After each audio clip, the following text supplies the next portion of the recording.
Indépendance totale. 7h, 10h sur Radio Courtoisie, ligne droite, Corentin Périni.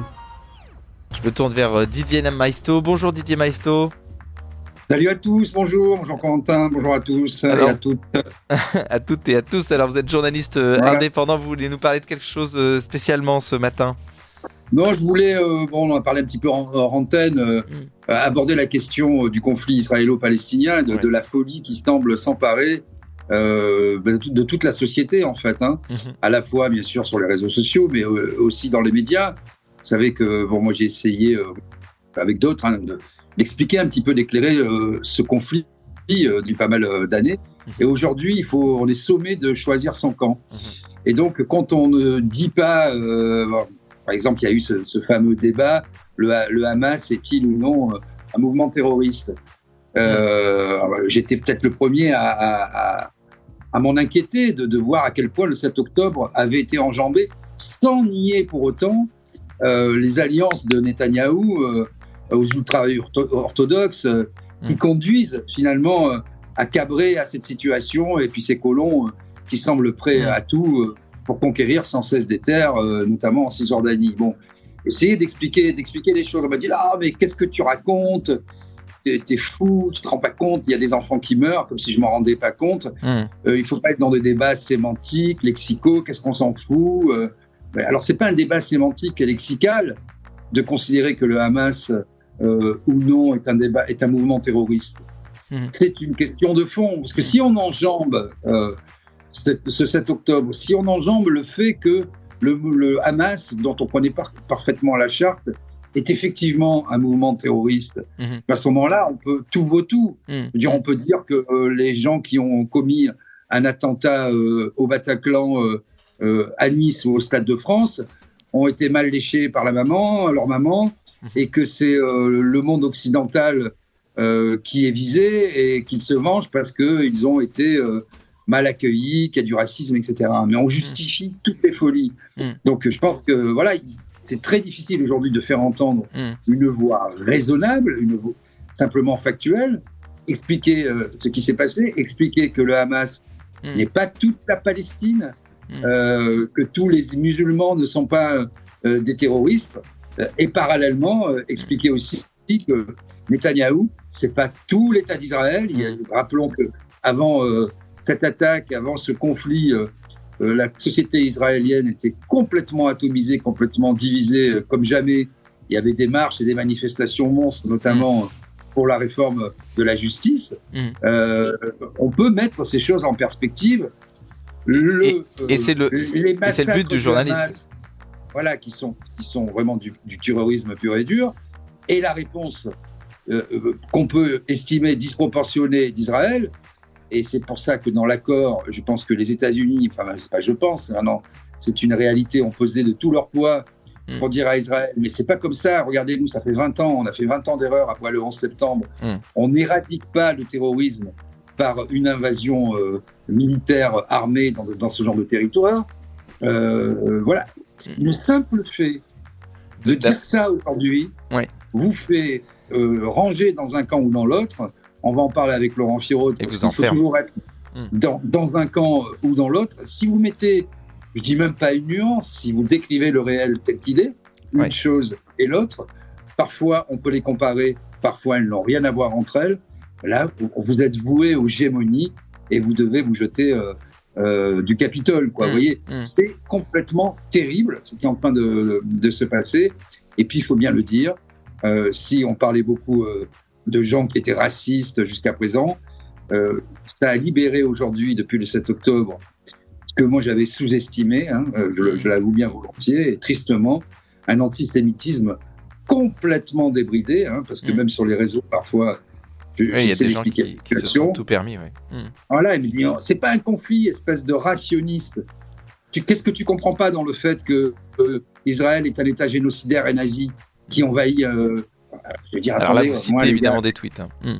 Voilà, je cite évidemment des tweets, mais si je les cite, c'est pas pour les mettre en exergue et au contraire leur faire la publicité, parce que ça serait un tweet isolé ça et là.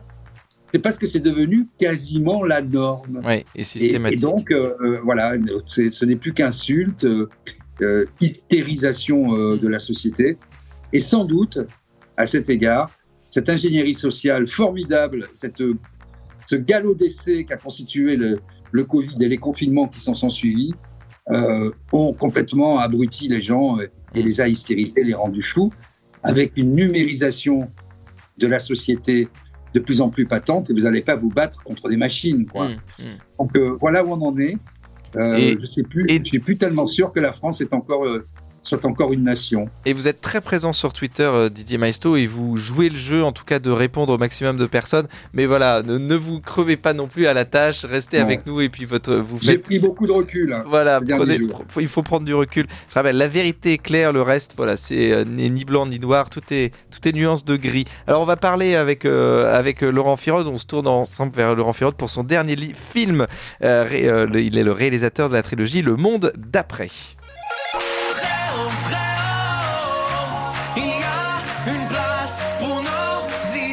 Vue de haut.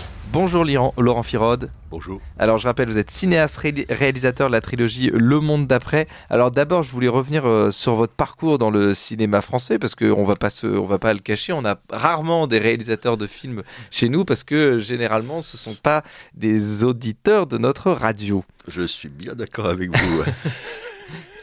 Alors, comment vous expliquez que nous ne recevons pas de réalisateurs chez nous à Radio Courtoisie ? Ou trop peu ? C'est-à-dire qu'ils ont peur. Ils ont peur de se griller. Là, je lisais encore ce matin une lettre faite par le syndicat des réalisateurs de films qui était totalement traumatisé parce que les films bien pensants ne faisaient aucune entrée. Et le film avec Camélia Jordana, voilà, on en a parlé. Même, ils en évoquaient d'autres, celui de Émilie Frêche, etc., qui sont toujours des films de propagande, en fait. Il ne faut pas se cacher. Et donc voilà, et pour eux, c'était censément une certaine forme de censure, quand je crois que la censure, je pense, elle marche dans l'autre sens, et j'en fais les frais. Ça, c'est indéniable. Alors justement, on en avait parlé avec Nicolas Maréchal, qui a créé une plateforme L'Épopée, où il veut proposer des films et des documentaires patriotes. On avait parlé, notamment, je vous parle d'un cas extrêmement concret, c'est Les Trois Mousquetaires, donc un grand film, grosse production, 70 millions d'euros, plusieurs donc grands acteurs français, et notamment, donc, quand vous avez lu le livre d'Alexandre Dumas, on parle dans le livre donc de Athos, et Athos qui est présenté comme bisexuel.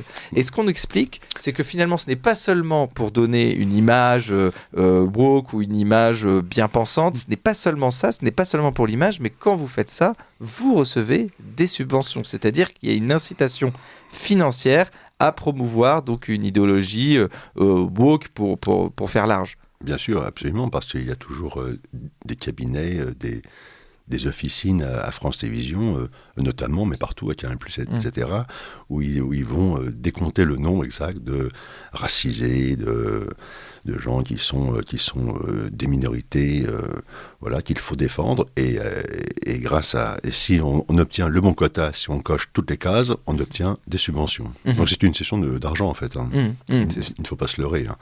Et vous, donc et après je vais donner la parole à Didier Maisto, vous dans ce monde-là, est-ce que vous avez toujours pensé un petit peu contre la doxa, et finalement vous vous êtes dit, je suis un sous-marin, je fais ce qu'on me demande de faire, parce que vous êtes évidemment un passionné de cinéma, ou alors c'est petit à petit que vous vous êtes dit, moi je veux utiliser le cinéma plutôt pour défendre mes valeurs, mes opinions, mes idées, et proposer donc un autre cinéma à des spectateurs. Alors, oui, en effet, moi j'ai toujours eu le sentiment que l'art devait parler du réel en toute liberté. Le système français nous empêche de faire ça. Alors c'est vrai que j'ai fait des films dans le mainstream, j'ai fait des films financés par France Télé, Canal+, etc. Et j'ai navigué dans ce milieu pendant de longues années, et à un moment donné, la coupe est pleine. Arrivé à un certain âge, on se dit stop, quoi. Est-ce que je fais du cinéma pour gagner de l'argent ? C'est ça l'histoire. Ou alors est-ce que je fais du cinéma parce que c'est ma passion et que je considère que l'art notamment le cinéma, doit parler du réel. Voilà, c'est tout. Donc après, arrêtons de nous mettre des œillères. Donc ça a été pour moi, à un certain moment, en plus, je suis blanc, hétéro, j'ai 60 ans, donc je dirais ma carrière telle qu'elle est, est carbonisée. Et puis vous êtes un homme à abattre avec tout ça. Et puis, je vais donner la parole à Didier Maisto, mais on parle beaucoup de Gramsci. Vous savez qu'il faut intégrer la culture pour proposer ces idées. Et puis même saint Thomas d'Aquin, dans la Somme théologique, déjà parlait de la culture comme moyen d'évangélisation. Alors vous utilisez la culture comme moyen pour divulguer vos idées, et vous pensez que c'est intéressant parce que il y a un côté, une dimension éducative. Pas de propagande, vous refusez vous justement de faire de la propagande, mais vous faites de l'éducatif. Absolument. C'est-à-dire que c'est quand même, je pense, l'art est là pour ça, c'est-à-dire parler du réel. Donc voilà, arrêtons de nous mettre des œillères. Hein. Donc voilà, il suffit de voir ce qui se passe autour de nous, en parler, le montrer, et les gens sont très réceptifs à ça. Mais c'est sûr que le système, on le voit bien de toute façon, le cinéma français aujourd'hui est divisé en deux pôles. Il y a le pôle des films d'auteur, qui sont des films de propagande, qui ne font aucune entrée, qui vont promouvoir des idées en effet entre woke, etc. Et de l'autre, des films de divertissement où on nous montre une société idéale où il ne se passe rien et on rigole bêtement. C'est vraiment les films de divertissement pour nous faire oublier le réel. Voilà. Donc il y en a un qui ment et l'autre qui ne parle pas des choses. Qui permet de fuir la mort. Oui. Didier Maisto. Oui, d'abord, je voudrais dire que ce film est un joyau. Hein, c'est vraiment, ça fait du bien de voir ce genre de film parce que les gens sont libres, quoi. Je veux dire, voilà, c'est, je dirais, un ressenti qui a été objectivé de façon assez ironique, avec du second degré, de l'humour noir. On est un peu dans l'onirisme aussi, dans le fantastique, et c'est sans spolier, bien sûr. On va dire 6 scénettes, comme on disait avant, 6 histoires plus ou moins entremêlées, plus ou moins chronologiques, qui mettent en exergue toute la folie Covid et post-Covid, et qui en démontrent toute l'absurdité. Mais ce que je voudrais dire en préambule, c'est que c'est quand même incroyable que la France, qui a célébré des cinéastes tels que Godard, toute la nouvelle vague, des gens assez impertinents. Hein. Aujourd'hui, on est vraiment dans la bien-pensance. Et je peux vous dire que le film de Laurent Firode, il est tout gentil, quoi. Hein. Simplement, il y a bien sûr de l'humour noir, mais c'est pas extravagant, c'est pas, voilà, c'est juste un vrai film avec une économie de moyens, parce qu'on voit que ça a été fait avec peu de choses, mais justement, cette économie de moyens, par une mise en scène sobre, intelligente, et un jeu d'acteurs, et une direction d'acteurs époustouflante, je dois le dire, parce que ça repose aussi sur les acteurs et sur la façon de les diriger. Il y a un jeu qui est très subtil, qui est au millimètre. Écoutez, cette façon de faire, cette sobriété, crée elle-même du contenu. C'est comme les films en noir et blanc, avec une grande économie de moyens. Il n'y avait pas d'explosion, ce n'était pas des blockbusters, etc. Mais écoutez, quand vous regardez la trilogie de Pagnol, vous avez les larmes aux yeux, parce que c'est d'une justesse. Qu'est-ce que c'est que la justesse ? C'est justement, quand Laurent Firode parle du cinéma du réel, c'est aller voir le plus petit mouvement d'âme, le plus petit mouvement de l'esprit, et de l'objectiver sur de la pellicule, pour que le plus grand nombre s'y reconnaisse. Voilà ce qu'est ce film. Et je voudrais te poser la question à Laurent Firode. Comment il a financé son film, et où est-ce qu'on peut... Bon, j'imagine parce que pas avec nos impôts qu'il a rencontrés, et comment est-il distribué, où pourra-t-on le voir? Alors, pour répondre à la première question, comment le film a été financé, bien entendu, je n'ai demandé aucune subvention, je n'ai pas voulu rentrer, de toute façon, même je savais que je ne pouvais pas rentrer dans le système, et tant mieux, c'est le prix de ma liberté. Comme chez nous à Radio Courtoisie. Voilà, exactement. Et donc, non, j'ai rencontré un producteur qui a été... j'appelle ça producteur, oui, c'est un producteur, mais c'était en fait un mécène qui nous a aidés. J'ai fait aussi une cagnotte, donc ça reste très... c'est un tout petit budget, je peux le dire à l'antenne. Le film a coûté 22 000 €. Donc voilà, tout le monde a été payé. Voilà, mais ça reste un budget dérisoire par rapport au budget qu'on voit au cinéma français qui s'élève toujours au minimum à 1 million, 2, 3 millions d'euros. Donc 70 millions pour les Trois Mousquetaires, 200 millions pour le dernier Napoléon, voilà, on est... Oui, c'est autre chose. Oui, tout à fait. Bon, ça, Napoléon encore, je pense que l'argent, j'espère, on le voit à l'image. Mais mais dans les films français, c'est ça qui est dramatique, c'est que l'argent, on ne le voit pas à l'image. Mais les producteurs doivent certainement le voir sur leur compte en banque. Mais voilà, donc...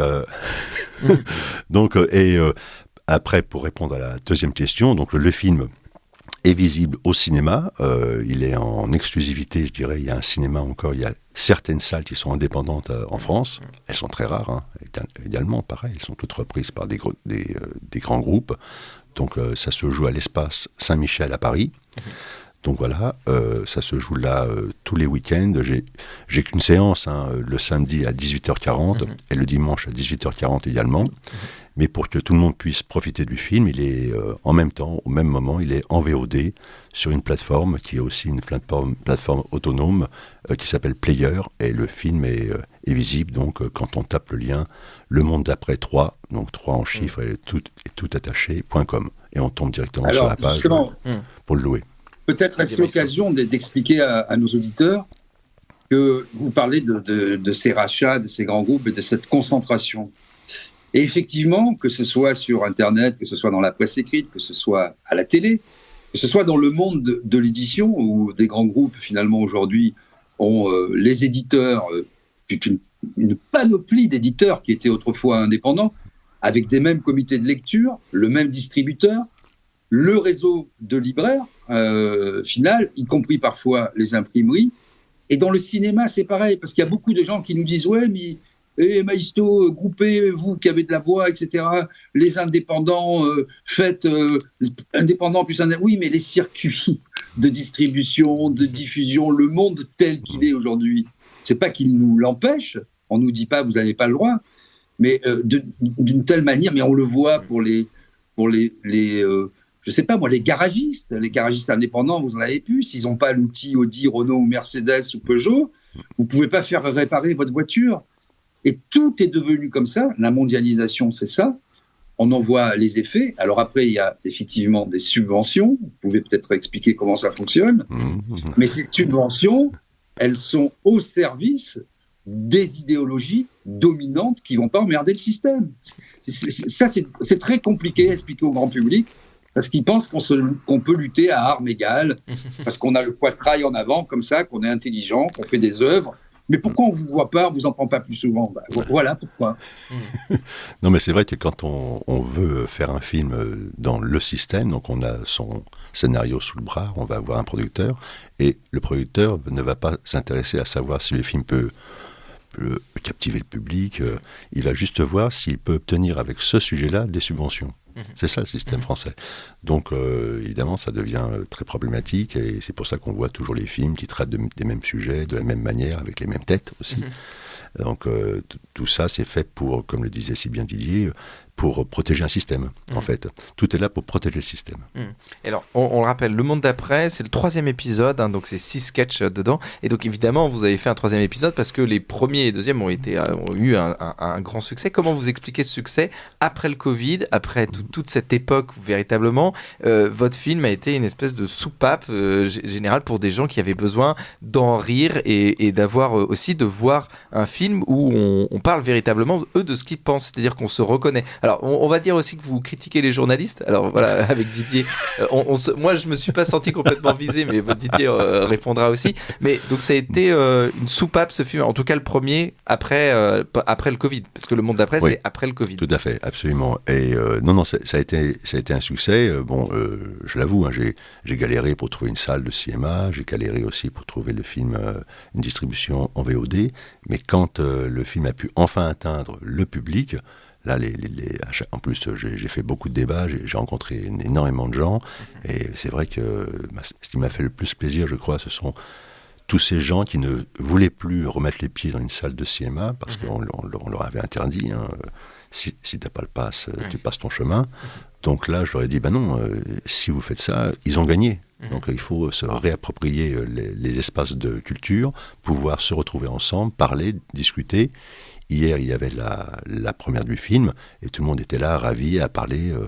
Voilà, c'était très chaleureux et formidable, quoi. C'est-à-dire que, voilà, les gens se disent, nous ne sommes pas seuls. Donc c'était ça, je crois, la grande force du premier, qui s'est après, bien sûr, poursuivi également, parce que le film est quand même resté 6 mois à l'affiche, c'était de se dire, nous ne sommes pas seuls. Et puis l'humour, enfin vous utilisez l'humour, je vais donner la parole avec Didier Maisto après, on rigole dans ce film, et ça fait du bien, c'est-à-dire que ce n'est pas seulement, on ne raconte pas seulement une histoire, on rigole de la situation, on la dédramatise, parce qu'évidemment ici, vous le savez, chers auditeurs, on en a beaucoup parlé de cette crise sanitaire, des conséquences graves pour certaines personnes, des effets secondaires. Aujourd'hui, on se dit, bah voilà, nous, vous, Laurent Firode, vous avez décidé de prendre ce sujet à bras-le-corps et décidé d'en rire. Et ça fait du bien.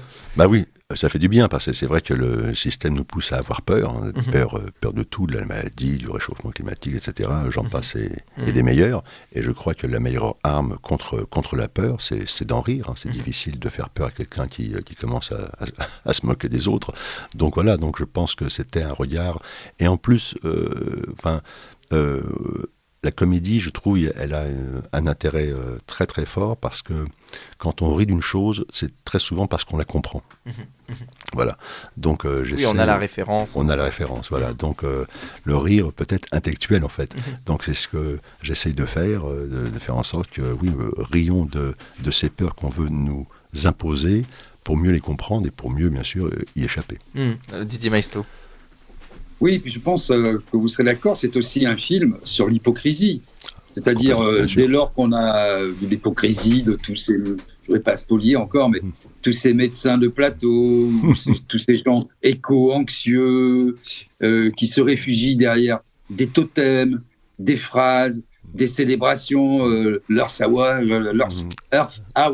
l'heure de la Terre, etc. Bon, allez voir le film. Mais donc c'est aussi donné à voir, justement, parce que le rire est là libérateur, parce qu'on comprend, et c'est aussi une catharsis, d'une certaine manière, collective. Mais c'est un film sur l'hypocrisie, vous êtes d'accord ? Bien entendu, l'hypocrisie est totale, parce que la majorité des gens, bon, il y en a qui sont sincères, c'est ça qui fait encore plus peur, mais la grande majorité est là dans une totale hypocrisie pour profiter du système, bien sûr, parce qu'ils font partie d'une caste, une hiérarchie qui a la main mise sur le cinéma et sur toutes les arcanes du pouvoir, et bien sûr ils veulent le conserver, donc ils ne vont surtout pas être des trublions, je dirais. Alors justement, on va revenir sur votre film Le Monde d'après, le 3e épisode de Laurent Firode. Alors je l'avais mis en introduction, mais c'est un film à ne pas voir, nous a dit Télérama. Donc véritablement, si les auditeurs ont besoin encore d'un argument pour y aller, voilà, Télérama n'a pas aimé.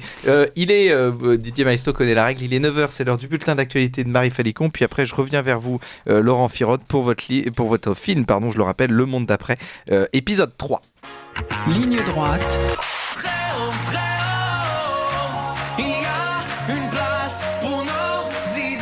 Vue de haut. Alors on parlait de l'humour de votre film, alors vous parliez des gens hypocrites, Didier Maisto. Alors moi je trouve qu'il y a des gens hypocrites, c'est vrai, donc je vais vous parler particulièrement d'un médecin de plateau, donc, qui est très drôle. Puis il y a aussi des gens qui sont très drôles parce qu'ils sont d'une naïveté totale. Par exemple, une personne qui veut garder le masque absolument parce qu'il y a un médecin de plateau qui lui a dit qu'il fallait mettre le masque. Et je trouve aussi, c'est drôle parce que vous vous moquez de personnes qui ont cru à beaucoup de choses, qu'on leur a dit évidemment, parce qu'il y avait une sorte de confiance, et finalement on a une sorte de tendresse aussi pour eux, c'est-à-dire qu'on se met à leur place et on se dit bah oui, ils ont eu peur, finalement on peut les comprendre. Donc il y a à la fois, c'est drôle, vous critiquez des gens tout en mettant de la tendresse dedans. C'était véritablement une volonté aussi de montrer que les gens ne font pas des choses seulement bêtement, mais aussi parce que il y avait véritablement une confiance dans ce que vous critiquez les médecins de plateau, qui eux pour le coup est hypocrite, mais après vous en parlerez de ce médecin de plateau.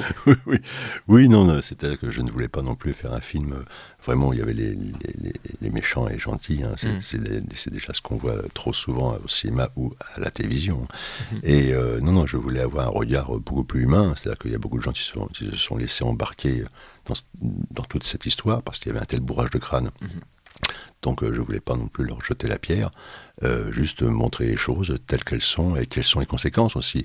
Là, le film, en effet, montre toutes les conséquences. Et c'est vrai que je me suis beaucoup amusé à voir les retours de bâton sur toute cette hypocrisie, c'est-à-dire que à prôner la peur, à un moment donné, en effet, il y a un retour de bâton. Et c'est vrai que je me suis pas mal amusé à écrire des histoires qui sont toujours un peu dans le même schéma narratif, je dirais, où ceux qui vont voulu nous faire peur, ce sont peut-être eux qui vont être les prochaines victimes.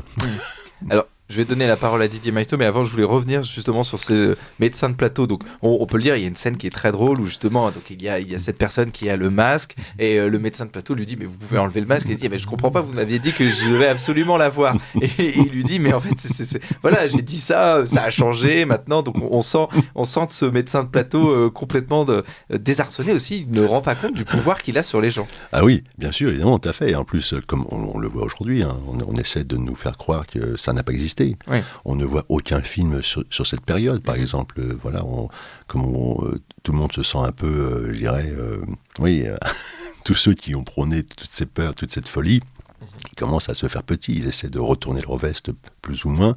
Donc ça devient très, très périlleux pour eux.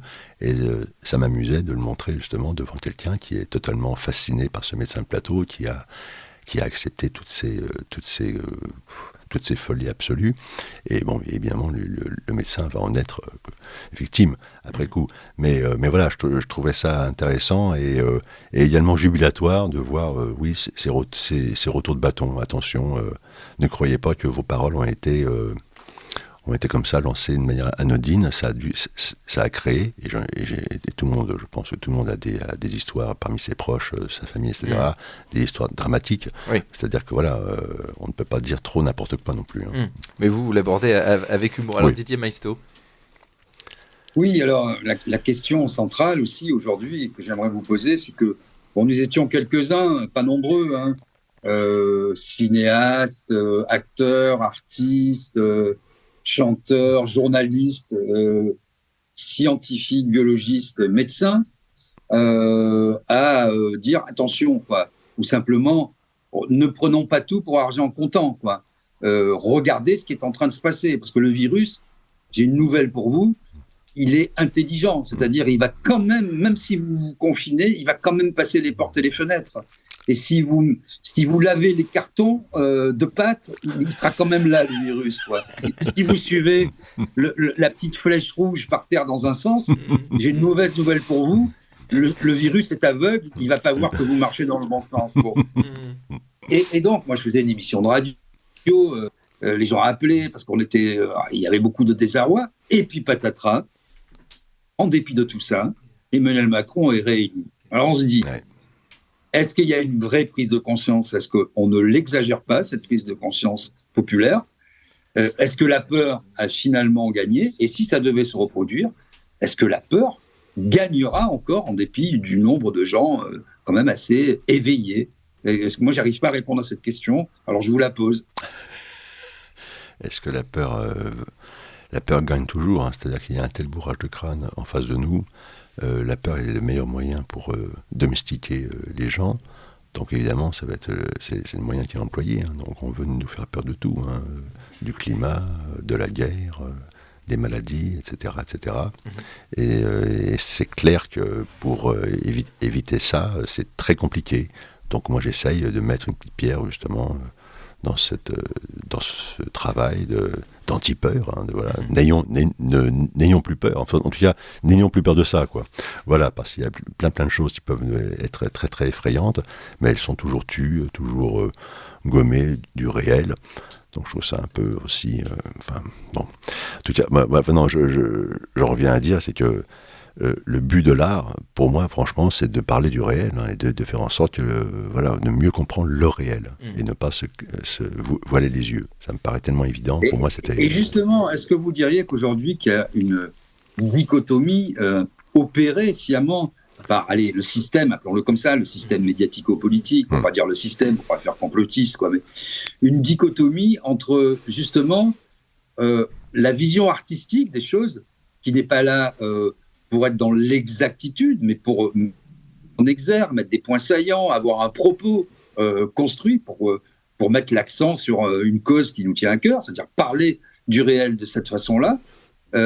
Et il y a une dichotomie qui est mise en place pour dire non mais attention, si vous allez voir ce film, c'est que vous êtes un salaud. c'est que vous êtes complotiste, c'est que vous êtes anti-science. Mais c'est quand même incroyable. C'est-à-dire qu'aujourd'hui, on vous étiquette en fonction des films que vous allez voir, de la musique que vous allez écouter, on vous met le sceau de l'infamie sur le front.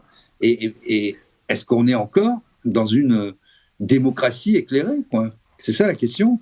Ah, ben ça, je crois que la réponse est non, hein, selon moi, mais en effet, parce que quand je lis les critiques de la presse subventionnée, en effet, on avait dit sur Le Monde d'après quand le film est sorti, on avait dit c'est un film maladroit quant à la politique sanitaire du gouvernement. Et ça, c'était une critique d'un film. C'était extraordinaire, quoi, je veux dire. Oui, c'était vous qui étiez maladroit, oui.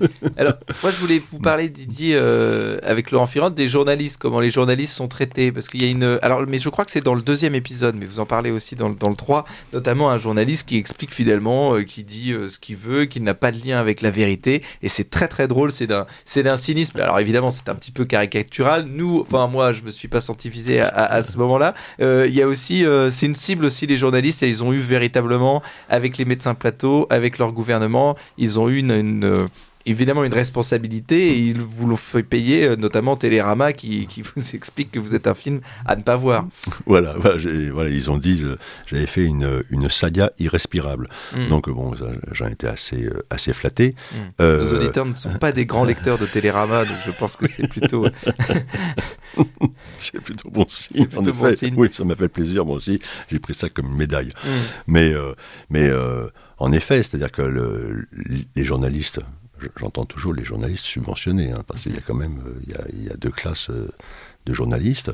Voilà, ils font pareil, ils sont là pour protéger le pouvoir en place. Donc ils sont prêts à toutes les hypocrisies, tous les mensonges. Hein. Moi, j'ai quand même pas mal je connais beaucoup de gens et j'ai pas mal travaillé aussi également à la télévision. Et quand on voit les reportages ou même les documentaires, il y a tellement de choses bidonnées, tellement de choses qui correspondent. Voilà, on veut nous faire croire qu'il se passe ça, ça et ça. C'est-à-dire que je pense que les auditeurs l'ignorent, mais quand on voit, quand un reportage ou même un documentaire est vu à la télévision, et quand on dépose le projet du documentaire à une chaîne télé, les questions et les réponses des gens qu'on va interviewer, qu'on n'a pas encore interviewé, sont déjà écrites. C'est-à-dire qu'on valide le truc. Et après, quand on se retrouve devant une personne qu'on doit interroger, on doit lui faire dire ce qui est prévu par la chaîne.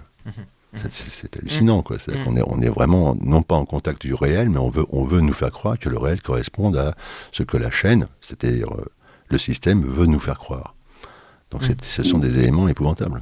Alors, je rappelle le titre du film, Le Monde d'après, épisode 3, c'est en VOD. Vous pouvez expliquer aux auditeurs plus précisément comment on accède? Donc, c'est sur une plateforme. C'est sur une plateforme. Vidéo donc, à la demande. Voilà, c'est de la vidéo à la demande, donc on peut acheter ou louer le film. Donc, il y a un lien. C'est Le Monde d'après 3, tout attaché, 3 en chiffres.com, et vous tombez directement sur la page d'accueil où vous pouvez acheter ou louer le film. Et c'est à l'espace Saint-Michel, et c'est à samedi l'espace Saint-Michel. 17h et dimanche à 18h40. Et pareil, 18h40. Ouais. Didier Maisto. Pour répondre à votre question, Corentin, je dirais que le journaliste par rapport au Covid, le journaliste moyen, c'est-à-dire du monde subventionné, était dans cette histoire à la vérité ce que Rick Azaray était à la science, quoi, un bain de siège. Et en fait, le système a été très malin puisqu'il a généré lui-même ce qui est le propre des je ne vais pas dire des dictatures parce que le mot est fort, mais des démocratures, disons, de générer en soi sa propre position. C'est-à-dire que vous aviez des journalistes et des journaux, notamment du service public, qu'ils soient télévisuels ou écrits, qui avaient leur système de fact-checking avec des journalistes qui ne s'étaient pas distingués particulièrement dans leur carrière par leur courage ou leurs enquêtes, qui disent moi je vais vous dire la vérité, aucune formation scientifique. Les types vous expliquaient avant tout le monde, alors que par exemple sur le vaccin, c'était fantastique. Moi je ne suis pas du tout anti-vaccin, mais d'entendre, je ne vais pas citer de nom parce que ces gens ne méritent pas qu'on cite leur nom, mais qui vous expliquent que le vaccin va empêcher la contamination dans un sens comme dans l'autre, etc., alors que les études sont encore en cours, que personne ne le sait, pas même Salomon, pas même Delfrécy, personne à l'époque ne s'était aventuré sur ce terrain. Et ils ont menti avec un aplomb et une constance en traitant tous les autres de salauds intégraux, de complotistes, d'antivax. Ils ont créé des néologismes, alors que la plupart des gens, moi j'ai fait beaucoup de manifs à l'époque, j'en ai couvert beaucoup, contre le pass sanitaire puis le pass vaccinal, il y avait aussi des gens vaccinés. Les gens gueulaient surtout pour l'absence de liberté, cette espèce d'ingénierie sociale, cet emprisonnement. Songez quand même que M. Macron, alors qu'on avait les communiqués, moi je les lisais tous les jours, de Santé publique France, qui disaient eux-mêmes que pour le deuxième confinement, à l'approche de l'automne, les gens allaient se confiner chez eux, dans des atmosphères, c'est le cas de le dire, confinées déjà avec de la promiscuité, ce qui allait favoriser la circulation du virus et la contamination de personnes. Et M. Macron, il a dit, très bien, enfermez-vous, mais ouvrez les fenêtres. Quand on en est à cette folie ambiante, et que vous avez quand même une immense population dans le monde, en tout cas dans le monde occidental, des milliards de gens quand même qui l'acceptent, vous vous dites effectivement que la peur et qu'un mensonge répété finit par faire une vérité. Vous voyez, au début, je veux bien, personne ne sait. Un virus, ça fait peur. On ne sait pas, c'est invisible, c'est impalpable. Est-ce qu'il ne va pas nous tuer ? Rappelez-vous, on montait les cartons, comme je disais, il fallait laver les pattes et les laisser une demi-heure sur le palier pour que le virus crève. Ou il ne fallait pas toucher mémé, il ne fallait pas enterrer ses morts. C'est vrai qu'on avait oublié ça. Non, mais quelle folie collective. Et avec le recul, effectivement, je rejoins Laurent Firode, on aurait pu peut-être s'interroger en disant, sans incriminer, je ne suis même pas dans la pénalisation, les vaccins, etc., mais dire, on a peut-être un peu déconné collectivement, rions de nous-mêmes, rions de notre absurdité. C'est du Ionesco, c'est entre Kafka et Ionesco. On a le droit de rire de nous-mêmes, de faire cet examen de conscience par le rire. Cette autodérision. Comme disait Bergson, le rire est une rupture. Une rupture, rions de ça. On n'arrive même pas à faire ça, quoi. À part quelques-uns, voilà, comme Laurent Firode, qui nous donne à voir ce qui nous tend un miroir, en fait. C'est quand même prodigieux qu'on en soit arrivé là. Moi, c'est ça qui me fascine. On va finir là-dessus, Laurent Firode, votre réponse à Didier Maisto. Non, oui, je suis tout à fait d'accord. Après, c'est tellement vrai, c'est ça qui est fou, quoi. C'est-à-dire que toute cette folie, elle continue sur d'autres thèmes. Donc, les gens gobent, en effet, une grande majorité gobe. Enfin, après, c'est toujours pareil. Je pense qu'il y en a beaucoup qui se cachent. Là, hier, je parlais avec un collègue qui me disait, toi, tu es donc sorti du bois, donc voilà, donc bon, tu t'es carbonisé. Il me dit, tu passes à Radio Courtoisie, donc tu es fini pour. Voilà. Il m'a dit, toi, c'est terminé. Moi, et il m'a dit sincèrement, ça m'a vraiment fait rire. Moi, je vais attendre encore 2 ans ou 3. Il n'est pas encore prêt. Écoutez, en tout cas, merci. Heureusement qu'on a des réalisateurs comme vous qui sont prêts, qui sont performants et qui donnent leur performance, leur capacité au service de bonne cause. Merci à vous. Donc, on invite évidemment nos auditeurs à louer ou à acheter donc Le Monde d'après 3 sur lemondedaprès3.com. C'est en vidéo à la demande. Vous pouvez louer et l'acheter ou aller le voir directement au cinéma à l'Espace Saint-Michel, samedi 18h, dimanche 18h40. On n'a pas pu aborder tous les thèmes parce qu'il y a beaucoup de thèmes dans ce film. C'est un film à sketch, on l'a dit, un petit peu comme les films à sketch à l'italienne. Merci Laurent Firode. Et puis à très vite. Et puis on se retrouvera pour l'épisode 4 peut-être. Bien sûr. Il n'y a jamais 304. Merci à vous et à très vite.